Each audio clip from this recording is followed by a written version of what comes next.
High friends, welcome to my channel. Polling agent যেটা হচ্ছে voting সিস্টেমে একটা অত্যন্ত ইনসেপারেবল পার্ট হচ্ছে পলিং এজেন্ট। পলিং এজেন্ট এতদিন পর্যন্ত বুথের ভেতরে থাকতো, কিন্তু এইবারে শুনছি কথাটা বলবো, কারণ এখনও পর্যন্ত আমি কোনো অর্ডার দেখিনি যে বুথের ভেতর পলিং এজেন্ট থাকবে না, এই ধরনের কোনো অর্ডার আমি দেখিনি। হয়তো অর্ডার বেরিয়েছে, কিন্তু আমি দেখিনি। অনেকে বলছে বা আমাদের ট্রেনিংয়েও শুনতে পাচ্ছিলাম যে নাকি পলিং এজেন্ট বুথের বাইরে বসতে পারেন, কিন্তু তার এখনও পর্যন্ত কোনো অর্ডার তো আমাকে দেখতে হবে। তো আর মামাবাড়ি আবদার নয়, ভাই তোমরা বুথের বাইরে বসো, ভাই তোমরা বুথে ঢুকে যাও, এত কোনো ব্যাপার নেই। তার একটা অর্ডার থাকবে, যেটা তার বিধিবদ্ধ অর্ডার। তো কথা হচ্ছে, পলিং এজেন্ট বাইরে থাকুক বা ভেতরে থাকুক, আপনাকে কিন্তু পলিং এজেন্টকে বেশ কিছু জিনিস দেখাতে আপনি বাধ্য। মানে you are bounded to show কী বাউন্ডেড, সেটা কিন্তু আপনাকে মনে রাখতে হবে। আসুন আমরা স্টেপ বাই স্টেপ আলোচনা করি। তার আগে অবশ্যই অনুরোধ করবো, দয়া করে আপনারা আমার চ্যানেলটা সাবস্ক্রাইব করবেন, লাইক করবেন, কমেন্ট করবেন এবং ভালো লাগলে শেয়ার করবেন। কারণ এই ধরনের ভিডিও আপনি ইউটিউব ঘুঁটে ঘেঁটে খুঁজে পাগল হয়ে গেলেও এই ধরনের ভিডিও আপনি পাবেন না, পাওয়াটা স্বাভাবিকও নয়। ঘটনাটা কি, যে কী কী জিনিস আপনাকে দেখাতে হবে না। যখনই আপনি polling agent appointment form number 10 দিয়ে পলিং এজেন্টকে আপনি ওইখানে অ্যাপয়েন্টমেন্ট দিলেন, সঙ্গে সঙ্গে কিন্তু পলিং এজেন্ট সন্ধ্যে 6টা পর্যন্ত বা ভোটিং মেশিন সিলিং না হওয়া পর্যন্ত বা 17C না পাওয়া পর্যন্ত তারা কিন্তু ওই ভোটিং সিস্টেমের একটা অবিচ্ছেদ্য অংশ হয়ে গেল। যখনই আপনি লিস্ট অফ কন্টেস্টিং ক্যান্ডিডেটস বা ফর্ম নাম্বার 7-এ তার সইটা মিলে দেখে নিয়েছেন, তাকে আপনি অ্যাপয়েন্টমেন্ট ইস্যু করেছেন, তাকে আপনি এন্ট্রি পাস দিয়েছেন, ব্যাস সঙ্গে সঙ্গে সে গেলো পলিং এজেন্ট। আর আপনারা পলিং অফিসার্স, হতে পারে প্রিজাইডিং, কিন্তু আপনাদের সবার নাম পলিং অফিসার, সেটাকে একটা ভাগ করেছে যে প্রিজাইডিং অফিসার আর পলিং অফিসার্স। এবার আপনাকে প্রথমে কি দেখাতে হবে? প্রথমে আপনাকে দেখাতে হবে 1951 সালের জনপ্রতিনিধিত্ব আইনের 128 নম্বর ধারা। তার জন্য আপনাকে একটা কপি দেওয়া থাকবে, তার নাম হচ্ছে সিক্রেসি অফ ভোটিং, ভোটের গোপনীয়তা। আপনাকে প্রথম দাঁড়িয়ে তাদেরকে দেখাতে হবে যে ভাই দেখুন, এটা হচ্ছে 1951 সালে জনপ্রতিনিধিত্ব আইনের 128 নম্বর ধারা। অর্থাৎ বুথের ভিতর কি ঘটছে বা বুথের বাইরে এই ক্যাম্পাসের মধ্যে কি ঘটছে, সেটাকে আপনি বাইরে বলতে পারবেন না, বা বাইরে কোনো তথ্য এসে এখানে আপনি বলতে পারবেন না, কারণ এটা সিক্রেসি অফ ভোটিং বা ভোটের গোপনীয়তা নষ্ট হবে। বা কাউকে আপনারা বলতে পারবেন না যে ভাই এই সিম্বলে ভোট দে, ওই সিম্বলে ভোট দে, এই সিম্বলে ভোট দে। যা কিছু করতে হবে আপনাকে প্রিজাইডিং অফিসারের পারমিশন নিয়ে করতে হবে। এটা এই তাহলে এটা হচ্ছে ফার্স্ট ডিসপ্লে। দ্বিতীয়, আপনাকে দেখাতে হবে 17A বা রেজিস্টার অফ ভোটার্স, একেবারে শুরুর সময়। কেন না, দেখুন এই 17A বা রেজিস্টার অফ ভোটার্স, দেখুন একটা নামও নথিভুক্ত করা নেই, এখানে কোনো নম্বর দেওয়া নেই। এখানে শুধুমাত্র আমি কাজের সুবিধার জন্য আগের দিন এসে ডিস্টিংগুইশিং মার্কগুলো মেরেছি এবং এই PS নাম্বার এটসেট্রা এটসেট্রাগুলোকে আমি লিখেছি এবং ডিস্টিংগুইশিং মার্ক আমি মেরেছি। কিন্তু এখানে দেখুন কোনো নাম ইতিমধ্যে এন্ট্রি নেই। 17A কিন্তু এই প্রথমবারই আপনাকে ভোট শুরু হওয়ার আগে দেখাবেন। তারপরেও কিন্তু খবরদার, ভোট শুরু হয়ে যাওয়ার পরে 17 কাছে পলিং এজেন্টকে ঘেঁচতে দেবেন না।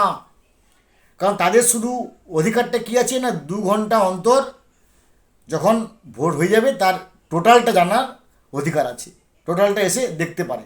কিন্তু 17 সঙ্গে টোটাল মিলছে কি না সেটা কিন্তু খবরদার দেখাবেন না। দেখানো মানে আপনি আপনার নিজের মারণাস্ত্র ওদের হাতে তুলে দেবেন। 3 নম্বর, আপনি ভিভিপ্যাট মেশিনের পেছনটা দেখাবেন, যেখানে নানা রকম কাউন্টার ফয়েল পড়ে। এ দেখুন কোনো ফয়েল এখানে নেই, ভোট এখনও শুরু হয়নি। দেখুন একবারে পুরো ফাঁকা, একটা স্লিপও এখানে পড়েনি। যেই মুহূর্তে আমি মেশিন অন করবো সঙ্গে সঙ্গে 7টা স্লিপ এখানে পড়বে। সেই 7টা স্লিপ ছাড়া আর অন্য কোনো স্লিপ নেই, এটা আপনাকে দেখাতে হবে। এরপর দেখাতে হবে যে মকপোল শুরুর আগে কন্ট্রোল ইউনিটে এর আগে এটাতে মকপোল হয়নি, কোনো ভোট হয়নি, এটা সম্পূর্ণ ফাঁকা।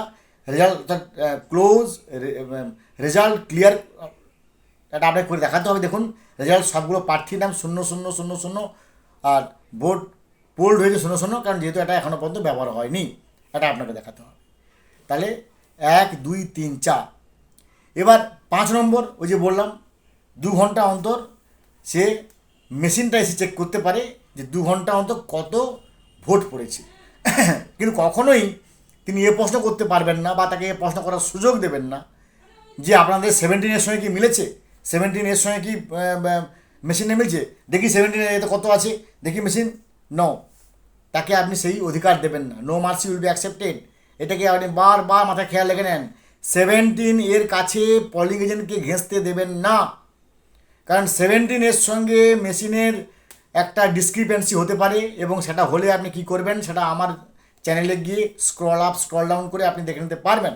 সেটা সম্পূর্ণ আপনারা পলিং অফিসার্স এবং প্রিজাইডিং অফিসারের নিজস্ব এই 4 জনের অন্তর্নিহিত ব্যাপার। তারা শুধু 2 ঘন্টা অন্তর কত ভোট পড়ছে তারা শুধু এইটুকু দেখতে পারবে, শুধু আপনি এইটুকুই বলবেন। আর 17 যদি বলে যে 17 মিলছে, তখন আপনি বলবেন that's none of your business, এটা আপনাদের ব্যাপার নয়, এটা শুধু ভোটিং মেশিনটা আপনি দেখবেন। বেশ, 5 এবং 6 নম্বর হচ্ছে যখন ভোট হয়ে গেল, ভোট হয়ে যাওয়ার পরে এবার ফার্স্ট প্যাকেট সেকেন্ড প্যাকেট যেখানে সাধারণত মূলত ফার্স্ট প্যাকেটে প্রত্যেকটা সিল্ড হয়, সেই ফার্স্ট প্যাকেটে যে সমস্ত মালপত্র সিল্ড হবে, সেই সিল্ড হওয়ার সময় আপনাকে বলতে হবে যে আপনাদের পার্টির সিম্বল নিয়ে সেখানে গালার উপর আপনারা মারতে পারেন, নাও মারতে পারেন। আপনারা আসুন এবং দেখুন এগুলোকে আমি সিল করছি, এইটাকে আপনারা একটু দেখে নেন। সেটা আপনি আপনার প্রিজাইডিং অফিসে মেটাল সিল দেবেন। যদি তাদের কেউ পলিটিক্যাল সিম্বল নিয়ে এসেছে, পলিটিক্যাল সিম্বল তারা সেখানে মারবে। এই যে ডিসপ্লেটা, এটাকে তাকে করতে দিতে হবে। কিংবা যখন আপনি সিইউ সিল করবেন, বিইউ সিল করবেন, ভিভিপ্যাট যদি সিল করেন বা যেখানে যেখানে সিল করবেন সেখানে কেউ বলে পার্টির সিম্বল মারা, তাকে আপনি সেই অধিকার দেবেন এবং আপনাকে সেটাকে ডিসপ্লে করাতে হবে যে দেখুন এই আমার সিল হয়ে গেছে, আপনারা এবার আপনাদের সিম্বল মারুন। একেবারে শেষে ভোট শেষ হয়ে গেছে, সিম্বল মারা শেষ হয়ে গেছে, এবার আপনি 17C রেডি করছেন সেই বুথ থেকে বেরিয়ে যাওয়ার আগের মুহূর্ত পর্যন্ত। যখনই 17C, একটা মনে রাখতে হবে 17C কিন্তু প্রত্যেকটা পলিটিক্যাল পার্টির পাওয়ার অধিকার। আপনি যদি কাউকে না দিয়ে ভুলে চলে যান, সেটা হচ্ছে আপনার ডিসক্রেডিট, আপনাকে জবাবদিহি করতে হবে যে কেন আপনি ওখানে 17C দিয়ে আসেননি। তাই 17C ফিল আপ করবেন প্রত্যেকটা রাজনৈতিক দলের একটা করে। অনেকে বলবে যে স্যার আমাকে 2টা দেন, নো,